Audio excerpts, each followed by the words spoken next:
So, back to me. I was 24 years old.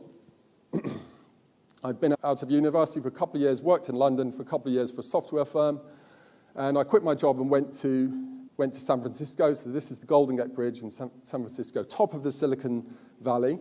And at the time, and still now, there was a huge amount of business and investment going on, all in the tech industry. And this was the place to be. It was exciting, it was amazing, it was adventurous, and so I went there. And when I went there, I found tens of thousands of programmers from all over the world. They'd all gone over there, and they were all working for these amazing things called, e-commerce startups, most of them. And so it was 1999 in San Francisco. You would drive around, or anywhere in California, frankly, and you would see billboards, huge billboards talking about gardening.com, bins.com, loopaper.com. It was anything you like .com. It was quite crazy, but there were all these companies going on, and there was billions of dollars of investments going into these companies. And there were lots of programmers like me working on these websites, developing e-commerce platforms, developing the infrastructure that the investors and they believed was going to underpin a seismic change of all of the retail commerce, the real-world retail commerce, going online almost overnight. And all of these companies were loss-making. It was all about investing in an imminent change that was going to happen. And there was so much competition, it got so crazy, there was so much competition for programmers that startup companies were giving vested share options. So lots of my friends, 20-something-year-old friends, were literally paper millionaires, having great parties and all the rest of it. However, they didn't count on this. The concept was, if we build it, the consumers are going to come and start using these websites. But actually, they were a bit too quick, because although the programmers in Silicon Valley were connected, they were using the internet, the wider world just wasn't quite there yet. And in the end, the profit didn't come along quick, or the revenue in some cases didn't come along, let alone profit. And actually, they built these e-commerce sites, but no one came to use them, and therefore they didn't work. So fundamental error. You can't just build something and expect it's going to come, otherwise this is going to happen. Your company, or in this case, an entire industry, went bust, and it was the dot-com bubble that was bursting. And actually what happened was, I had many hundreds of friends there working in this industry sector, literally paper millionaires one day, almost the next day, company's gone bust, paper's worthless, and they're on the plane back home to wherever they'd come from. But they still had a good time though while they were there, so it was okay. Okay, but there were some survivors, and there were some companies that thrived out of the ashes. And when I was in Silicon Valley, Google was an 8-person company, and it was a tiny player in search. The big player was Yahoo. There were Lycos and others. But all of the other players, the bigger players, the established players, had search as a feature, and they were really trying to sell the news and the weather and the stock results and all of this type of stuff. What Google did really well in the early days was two things, really. The main thing is they focused on exactly one thing. So they've always been an uncluttered page, still today, obviously. And that really worked. They only did search. They didn't try and do anything else. They were also loved by the techies. So they got into an industry sector, and the techies then recommended their friends and so on. So Google grew up, and really, this is when the digital marketing industry, as we know it, really started to kick off. Because, and if you remember the slide a few slides back, you could build it, but no one could find you, no one could come. Now, you could build your e-commerce website, and there was a way for people to find you. It was the search engine. And companies like Mint Twist, that's me, my school friend and the first employees at Mint Twist, lots of companies like us, Climb Online and all the rest of us, we're all about helping companies to be found on the internet so that they can sell more stuff. And I'm missing a couple of slides here, but so I'm going to give Google a gold medal, because what Google did was amazing. They've obviously dominated the search engine market. So in the rest of the world, it's something like 90% of searches run through Google servers. Now, having controlled the market, so they supply the market, 90% of the market, they then did something that was genius, frankly. Very early on, they built an automated marketplace to sell access to the market that they controlled. So they're the supplier, but they're also the middleman to the buyers, which are basically 90% of the Western world. Fantastic place to be in, highly profitable business. Like them or loathe them, in the digital industry, you have to have a love-hate relationship with Google, but you've got to respect their strategy. Great work. Now, because Google was successful and suddenly there was a way to effectively market products and services, it really allowed e-commerce to work.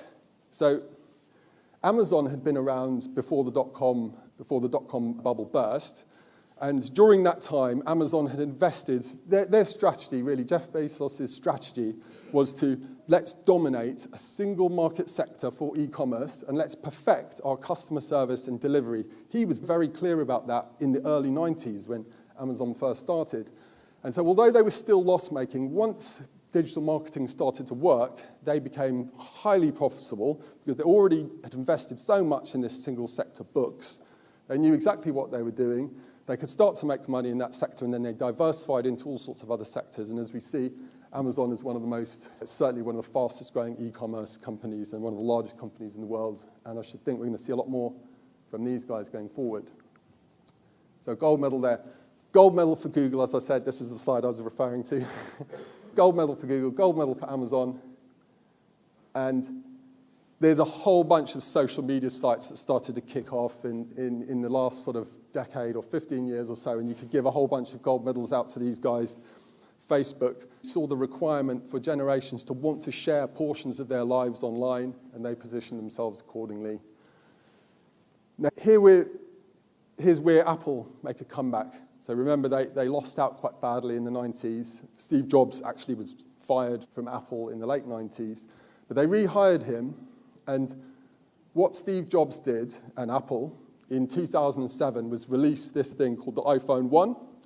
So the iPhone 1 was, I think, game-changing because it made mobile internet properly accessible. Now, the interesting thing about Steve Jobs, Apple, what happened here was that the two technologies that underpin this iPhone 1, they've been around for a long time. So touchscreen technology had been around for a long time. Mobile internet, the underlying technology, had been around for a very long time.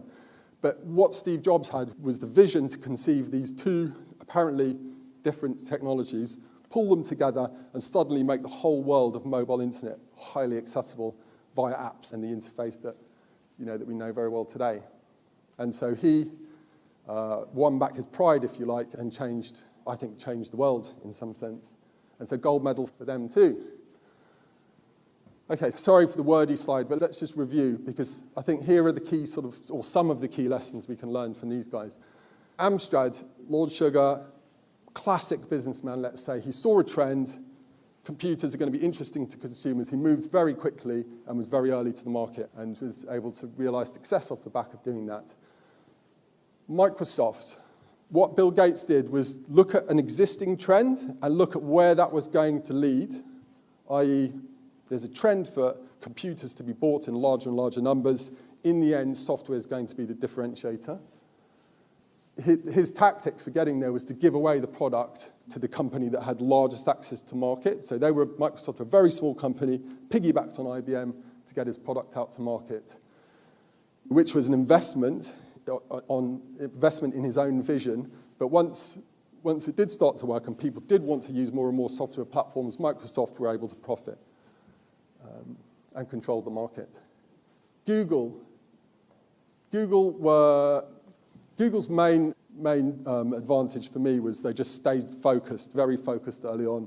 They were also, to be fair, they were in the right place at the right time because they were able to become a darling of the tech community in Silicon Valley, and they really grew out of that niche marketplace. They then, obviously, the way that they really monetized that was to do what I mentioned earlier on. They built an automatic platform that effectively sold the supply of a market that they already controlled. So this marketplace technology that we talked, this basically AdWords, was just genius, really, because it's a profit machine. If you think about someone in Google headquarters is just pushing a button up and down, just deciding how much profit they want to make. So if you're a company like that and you're making so much profit, so now they can diversify. Google doing all sorts of other things, the vast majority of which are loss-making. But why wouldn't you do that? Why pay tax on your profits when you can invest in all these other great things? Fair enough. Okay, Amazon. Amazon, I think, again, there's a classic lesson that's worked in the digital age. They just focused very much on customer service. And if you read anything about Jeff Bezos, he was very clear right from the outset. And really, it's the delivery function and customer service. So if you get those two things right, as an e-commerce company, you're going to do well. Invest very heavily on those things. And once they started becoming profitable, diversified beyond books and into other components. Apple, believe in your big vision, use design, make the thing beautiful, and then consumers are going to want it. So Apple have always been focused on this consumer market because they've got this big vision that they want to spread to everyone. And obviously the other thing, he was very persistent. He was fired by Apple. He was in the dark for a few years. He came back and arguably changed the world. Okay, so just to round up, I think for me, it's one of the main things you need to do to be dynamic and take advantage of the digital age is to plan, but do it quickly. You need to differentiate. That's just a classic message. You need to be bold, and then you need to be decisive, and again, quick. And the adage in Silicon Valley and tech companies that really advances is it doesn't matter if you fail as long as you learn lessons and adapt quickly. That's really the key. And then it's a question of planning and doing again.